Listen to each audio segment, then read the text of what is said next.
পটুয়াখালীর মহিপুরে দীর্ঘদিন পর একসাথে হলেন স্থানীয় ইলেকট্রনিক্স ব্যবসায়ীরা। এখন মুন্সি ইউসুফের পাঠানো তথ্য ও চিত্রে। দীর্ঘদিন পর একত্রিত হয়েছে একটা ব্যবসায়ী শুক্রবারে বন্ধের সিদ্ধান্তে। হ্যাঁ, আজকের এই সপ্তাহে আলোচনা হয়েছে সকালবেলা বন্ধ থাকবে, সকালবেলা বন্ধ থাকবে। এর পরবর্তী নেক্সটে আবার বসে সিদ্ধান্ত হবে সকালে রাখবো নাকি বিকেলে রাখবো। যেটা মতামত নিয়ে যেটা সুন্দর হয় সেই আলোচনাটা করিয়া আবার সেইভাবে রেজলিউশন হবে।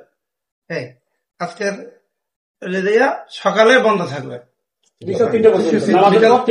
সকালে 3টে পর্যন্ত। সিদ্ধান্ত অমান্য করবে তাদেরকে 5,000 টাকা জরিমানা করা হবে এবং 3,000 টাকা, 2 কাটাকাটি।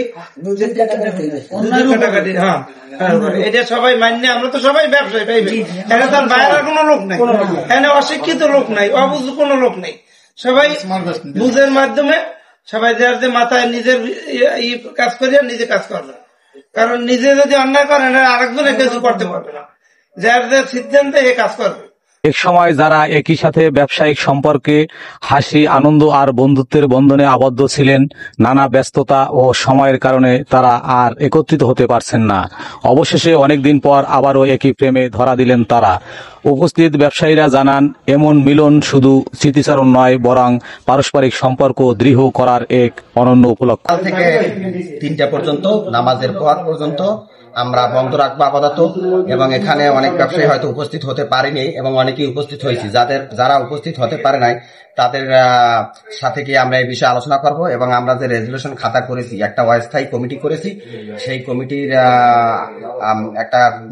যে সভাপতি, সেক্রেটারি নির্ধারণ করেছি আমরা। এটা একটা অস্থায়ী কমিটি এবং এই কমিটিতে যতজন লোক আমরা এখন পর্যন্ত স্বাক্ষর করেছি, যারা বাকি আছে তাদের সাথে আমরা এটা আলোচনা সাপেক্ষে এটা সঠিক সিদ্ধান্ত নেব ইনশাল্লাহ। তাদের মতে ইলেকট্রনিক্স ব্যবসা মানুষের দৈনন্দিন জীবনের সঙ্গে নিবিড়ভাবে জড়িত। তাই ব্যবসায়ীদের মধ্যে সুসম্পর্ক ও ঐক্য থাকলে গ্রাহকরা উন্নত সেবা পাবেন। স্থানীয়রা আশা করছেন, এই উদ্যোগ অব্যাহত থাকলে ব্যবসায়িক অঙ্গনে নতুন প্রাণ ফিরে আসবে আর সমাজে বন্ধুত্ব ও ভ্রাতৃত্ববোধ আরও দৃঢ় হবে। Desk report, Kuakata update.